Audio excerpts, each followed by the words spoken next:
Welcome to the Slop Temple. We pray this video helps. You start by installing both libraries and placing the correct WebDriver in your path. This gets you immediately runnable.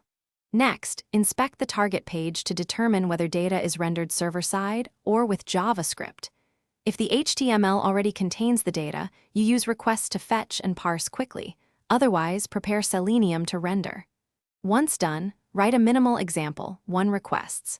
Get for static pages, or a Selenium WebDriver launch and driver.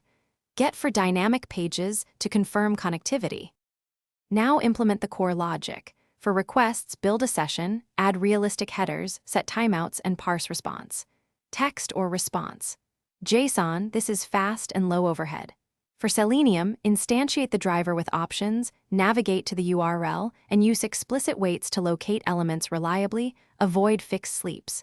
Make sure to manage cookies and authentication consistently between runs. Once these middle steps run, you can extract structured data, save to CSV or DB, and validate against expected selectors or JSON keys. Finish by validating extracted data and adding retry logic with exponential backoff for transient failures. Log each step for reproducibility. Make deployment decisions. Use requests where possible for performance and lower resource use, and reserve Selenium for pages requiring interaction or client-side rendering.